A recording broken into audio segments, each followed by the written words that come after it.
Yo, what plant is that? What plant is Hey, that? that's What plant is that's that? a pretty What flower, plant is my that? G. What is that? That's neat. Greetings. Alright, guys. So I really didn't want to make this video, but here we are. I didn't want to make it because there are some pretty similar lookalikes, and you really do have to pay attention, as one of the lookalikes could cause a very bad, painful reaction. So pay attention and focus here. This one is one to be properly identified and carefully observed. Here we have Carolina geranium. Scientific botanical name, Geranium carolinianum. Also called Carolina cranesbield, wild geranium, and it is native to North America, but also can be found in South America and even India and parts of Asia, believe it or not. To identify this plant, we're going to notice that it has palmate leaves and about 5 to 9 lobes, and they are deeply lobed with rounded teeth along the edges. Pay attention now. Look at how skinny this plant is, how delicate and skinny the palmate leaves are.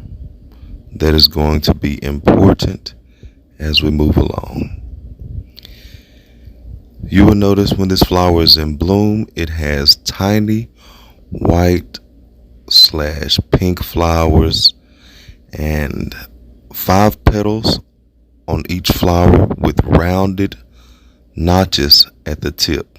It also has these interesting looking vertical seed pods, kind of like the bitter watercress we covered, and the stems are hairy, and the bottom of the leaves you may find very tiny, almost microscopic hairs under the leaf. And this plant, it grows outward from a single taproot, and the root is the more sought after part for its medicinal function. So if you think you found it, you can dig it up to be sure that that is the proper plant. It's going to be one of the identifying characteristics to separate it from the other plants that it looks alike, that look like it. Carolina geranium is edible, but not pleasant. It is very bitter, and it really wouldn't make a good food. Now, you may, as a matter of fact, with a little bit of searching, you probably will find some sources that say Carolina geranium is not edible, and you should absolutely never, ever, ever swallow it. Okay? But these same sources will also tell you that it is an anti-diarrheal herb. Yes, that's right. They will tell you that it stops diarrhea.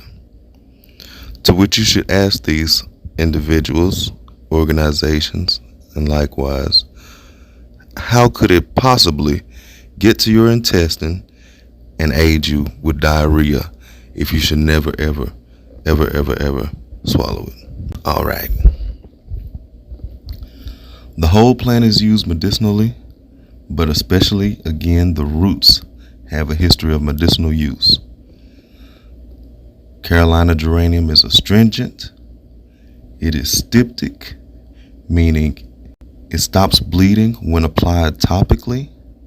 So in times past, the natives would dry out and boil and grind up the roots and use that to sprinkle on small cuts and things like think about cuts, not deep gashes, but cuts that may go about the depth or the amount of blood loss as a nosebleed. And it is high in tannins, which is what makes it so astringent, and bitter. And it can be used as a gargle for sore throats. It will help tighten up the mucosal membrane, and it will also help to kill off some of the bacterial, as it is antibacterial, antifungal, and anti-inflammatory. And it also carries antioxidants. And as a bitter herb, again, it can be used for stomach trouble like diarrhea in the form of a tea, and used to treat wounds by the natives, and used for infections and for arthritic issues.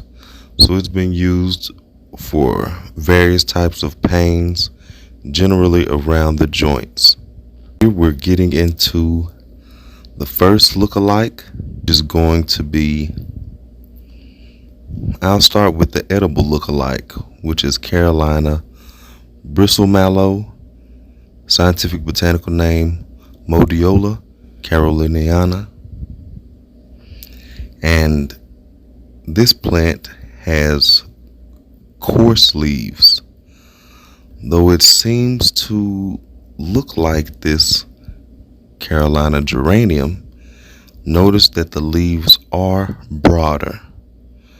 Notice that the stem is a little bit thicker, more succulent, more vine-like as it goes creeping along the ground. And you will find, if you were to pull it up, that everywhere where the stem touches the ground, it puts down roots.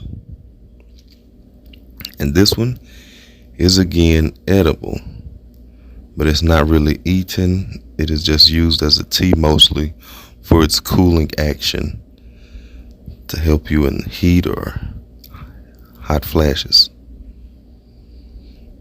Now we get to the toxic look-alike, which is creeping buttercup. Scientific botanical name Ranunculus repens. And this one is much less lobed than the Carolina geranium. It is also shinier.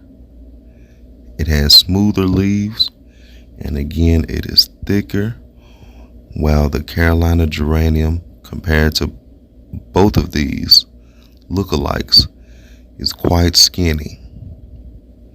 As a matter of fact, if you are looking for geranium, or you think you've found geranium and it is not skinny, don't even deal with it. Now, there are some chemicals in this creeping buttercup that cause photodermatitis. It is a reaction. It's going to almost immediately, when you get sunlight on your skin, wherever the sun touches you, it's going to blister you up. And if it takes longer to do it, the extent and the damage may be quite severe. And this is one we definitely want to stay away from.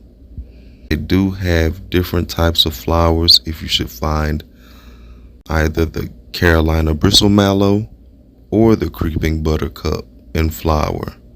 They do have different flowers than the Carolina geranium, which has 5 petals, each with a rounded notch at the tip. View these carefully, and if it is not skinny, just consider that it is not Carolina geranium. Thank you for your time. Please be careful. Peace. If you have any existing health concerns, take that into consideration. If you are taking any medications at this time, take that into consideration and allow a 2 to 3 hour window before consuming plants medicinally.